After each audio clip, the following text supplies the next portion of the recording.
Langsung saja kita ke informasi hot news yang pertama. Kebakaran hutan dengan cepat melanda kawasan Danau Castaic sekitar 80 km di utara Los Angeles pada Rabu 22 Januari. Kebakaran yang dinamakan Hughes Fire ini telah membakar lahan seluas 5,3 km persegi dan maksa evakuasi warga di tengah peringatan akan ancaman langsung terhadap keselamatan jiwa. Sementara itu, menurut laporan dari California Department of Forestry and Fire Protection, CAL FIRE, dua kebakaran besar lainnya yang telah menghanguskan wilayah metropolitan Los Angeles selama lebih dari 2 pekan mulai dapat dikendalikan oleh petugas pemadam kebakaran. Kebakaran Hughes memaksa evakuasi di daerah tersebut dengan peringatan darurat dari otoritas setempat. Meskipun jumlah pasti penduduk yang dievakuasi belum diumumkan, namun komunitas Castaic memiliki sekitar 18.600 penduduk. Sejak kebakaran Eaton dan Palisades dimulai pada 7 Januari lalu, keduanya telah menghancurkan area yang hampir setara dengan luas Washington DC. Kebakaran ini telah menewaskan 28 orang dan menghancurkan atau merusak hampir 16.000 bangunan. Pada puncak kejadian sebanyak 180.000 orang diperintahkan untuk mengungsi.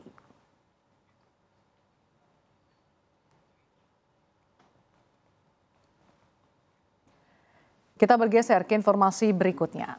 Uni Eropa akan menanggapi setiap tarif yang dikenakan oleh Presiden Amerika Serikat Donald Trump dengan cara yang proporsional. Hal ini diutarakan Komisaris Uni Eropa untuk Ekonomi Valdis Dombrovskis di sela-sela Forum Ekonomi Dunia di Davos. Dalam keterangannya, Dombrovskis mengatakan bahwa hal ini dilakukan untuk mempertahankan ekonomi benua biru dari sejumlah ancaman perdagangan yang sempat dialamatkan Trump. Dombrovskis menyatakan jika ada kebutuhan untuk mempertahankan kepentingan ekonomi Eropa, maka Uni Eropa akan menanggapi dengan cara yang proporsional.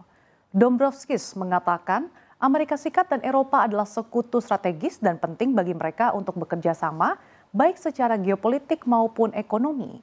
Dombrovskis menambahkan pihaknya juga sedang berupaya untuk mempertahankan hubungan dagang yang baik dengan Amerika Serikat. Ia dan pejabat Eropa lainnya memperingatkan bahwa tarif akan mencederai ekonomi kedua pihak.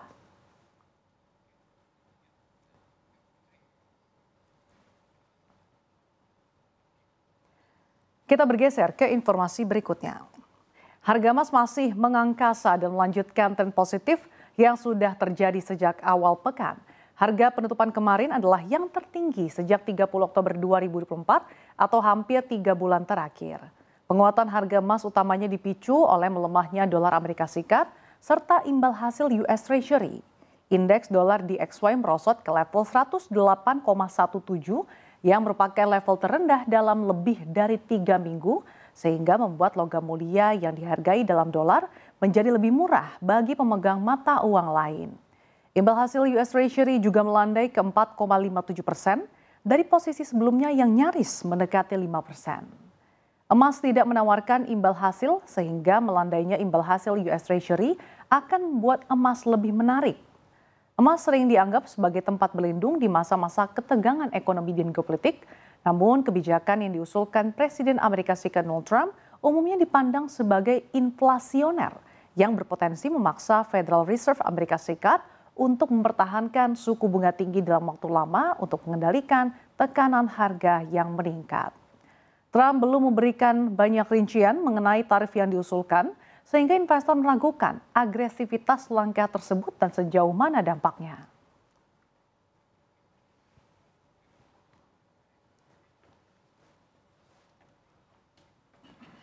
Kita ke hot news yang terakhir. Presiden Amerika Serikat Donald Trump meningkatkan tekanan terhadap Rusia untuk mengakhiri perang di Ukraina. Dalam pernyataan terbarunya pada Rabu 22 Januari di Truth Social, Trump mengancam akan berlakukan pajak, tarif, dan sanksi tinggi pada Rusia jika kesepakatan perdamaian tidak segera tercapai. Ancaman ini menandai salah satu langkah terkuat Trump dalam usahanya untuk menghentikan konflik yang telah berlangsung lama di Eropa Timur. Trump menyebut ekonomi Rusia sedang mengalami kemunduran dan mendesak Presiden Vladimir Putin untuk segera menyelesaikan perang ini. Trump menegaskan bahwa jika tidak ada kesepakatan damai, maka ia akan mengambil langkah tegas. Trump juga menyatakan keyakinannya bahwa perang ini tidak akan pernah terjadi jika dirinya menjabat sebagai presiden sebelumnya.